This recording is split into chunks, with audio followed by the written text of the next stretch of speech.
सबसे पहले जिक्र करेंगे मुस्लिम लीग नून के सदर नवाज शरीफ का, जिन्होंने एक बार फिर अपनी हुकूमतों के खात्मे की वजह पूछ ली। लाहौर में अपना छत अपना घर स्कीम की तकरीब से खिताब के दौरान उन्होंने शिकवा किया कि जब भी हुकूमत में आए फारिग कर दिया गया। ऐसा क्यों किया गया? बावर ये भी कराया कि उन्होंने अपने दौर में IMF को अल्लाह हाफिज कह दिया था और ये कह दिया था कि आपकी जरूरत नहीं रही।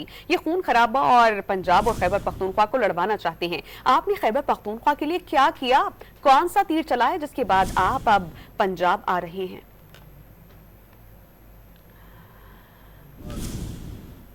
हमें फारिग कर दिया गया,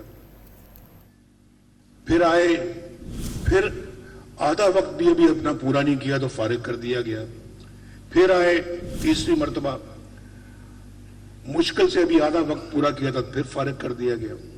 क्यों? अगर पाकिस्तान के अंदर मुआशी इस्तेकाम आया तो किसके दौर में आया? पाकिस्तान मुस्लिम लीग नून के दौर में आया। हम IMF को खुदा हाफिज कहते हैं और दूसरे हमारे मुखालिफिन IMF को फिर दोबारा पाकिस्तान ले आते हैं।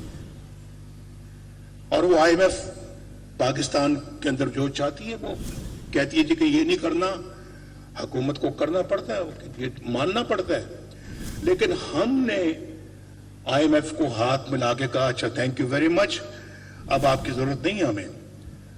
और फिर जब मेरी हुकूमत को खत्म किया गया तो दोबारा IMF पाकिस्तान आ गया।